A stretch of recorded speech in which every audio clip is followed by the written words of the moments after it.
অবশেষে অবসান হলো দীর্ঘ অপেক্ষার। গ্রেফতার হলো ফয়সাল করিম মাসুদ। হ্যাঁ দর্শক, ঠিকই শুনেছেন। গত কয়েক মাস ধরে পুরো দেশ যে খবরটির জন্য অধীর আগ্রহে অপেক্ষা করছিল, আজ সেই কাঙ্ক্ষিত খবরটি ব্রেকিং নিউজ হিসেবে আমাদের হাতে এসে পৌঁছেছে।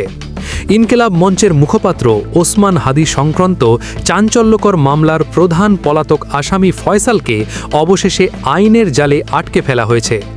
আজ আমরা জানব কিভাবে, কোথা থেকে এবং কাদের সহায়তায় ধরা পড়ল এই মোস্ট ওয়ান্টেড আসামি। চলুন একদম সহজ ভাষায় পুরো নিউজটা স্ক্যান করে ফেলি। খবরটি ব্রেক করেছে ভারতের স্বনামধন্য গণমাধ্যম এবং পশ্চিমবঙ্গ পুলিশের বিশেষ শাখা। জানা গেছে ফয়সাল করিম মাসুদ একা নয়, তার সাথে আলমগীর হোসেন নামের আরেকজন অভিযুক্তকেও গ্রেফতার করা হয়েছে। লোকেশনটা হলো ভারতের পশ্চিমবঙ্গ প্রদেশের বনগাঁ সীমান্ত এলাকা। অপরাধীদের পালানোর জন্য এটি একটি অন্যতম ট্রানজিট রুট। পশ্চিমবঙ্গ পুলিশের স্পেশাল টাস্ক ফোর্স বা এসটিএফ অত্যন্ত গোপনীয় এই অপারেশনটি পরিচালনা করে। গোয়েন্দা তথ্যের ভিত্তিতেই তারা জাল বিছিয়ে রেখেছিল। ফয়সাল সেখানে রাহুল ছদ্মনামে নিজের পরিচয় গোপন করে থাকার চেষ্টা করছিল, কিন্তু আইন প্রয়োগকারী সংস্থার রাডারের বাইরে তারা বেশি দিন টিকতে পারেনি। এই আসামিকে ধরতে রাষ্ট্রীয়ভাবে 50 লাখ টাকার বিশাল পুরস্কার বা বাউন্টি ঘোষণা করা হয়েছিল। এর পরপরই সে আন্ডারগ্রাউন্ডে চলে যায়।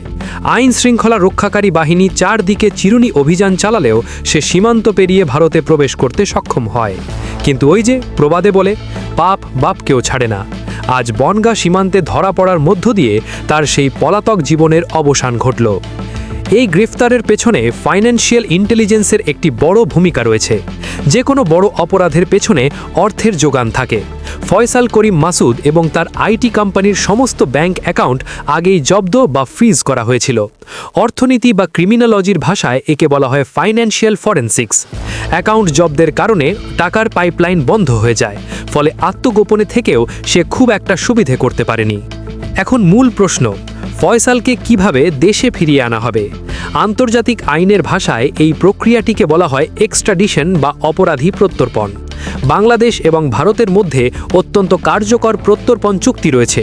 যেহেতু তার মাথার ওপর পুরস্কার ঘোষণা করা আছে, তাই দুই দেশের স্বরাষ্ট্র মন্ত্রণালয় এবং ইন্টারপোলের মাধ্যমে খুব দ্রুতই তাকে বাংলাদেশের পুলিশের হাতে হস্তান্তর করা হবে বলে আশা করা যাচ্ছে।